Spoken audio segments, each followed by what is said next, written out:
Hi again, everybody. It is Monday, May 16th, 2022. I'm going to take a look at the ES, the June contract daily bar chart. I want to revisit one of the Plato calculations that I had shown in a prior video some time back. What I'm doing here is just one very simple math calculation using the time of two swings. There's calculators online to do this. Going to give you projections in the result, and then you can see if you can figure this out for yourself. It's pretty simple. I'm going to give you enough information where you should be able to figure it out. So I'm going to take the time measurement of two swings. The first two swings I'm going to use are the two marked here with the red trend line. The swings are 14 days up and then 17 days down. So that's going to give me a projection where this blue vertical line is out to March 11th. I'm going to pull that over. You can see that was a big spike high, and that triggered about 3 days down. Now let me move on and pick another pair.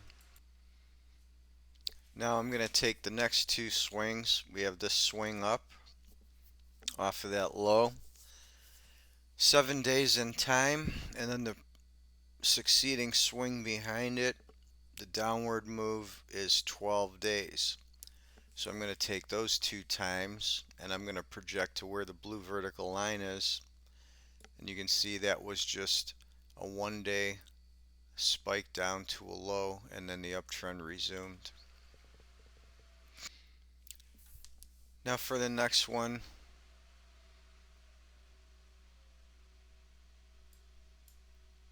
we have 12 days down and 14 days up.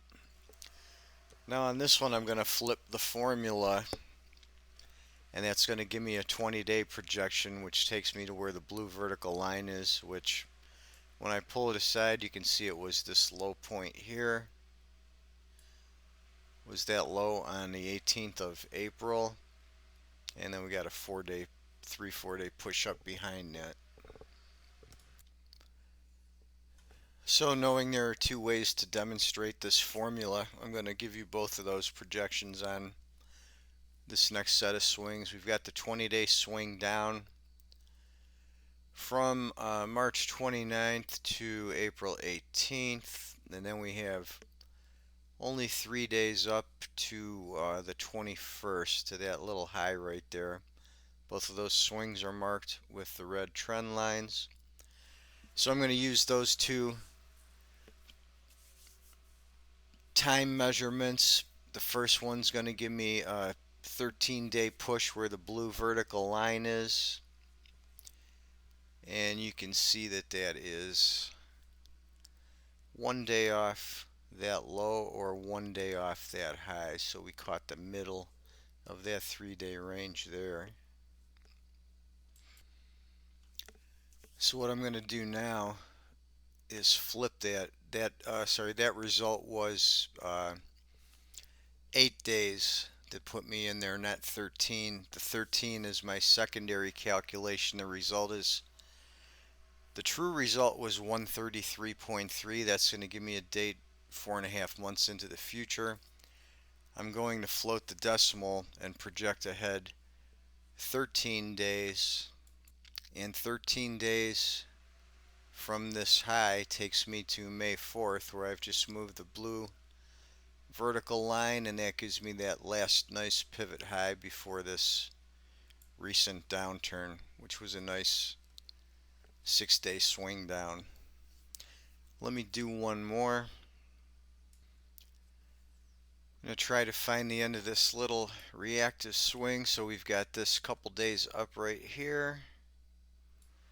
Just that 2 day retracement up inside that down move. And then we've got this push down to the low. Okay, that was an 8 day push down to the low with the weekend sandwiched in between. So 2 days up, 8 days down gives us a projection to the 16th today. So it's quite possible that we've hit this little intermediate high and we're going to make a move down from here. So there's enough information for you to figure out the calculation. That's it for today, and we'll be back again with another video in a day or two.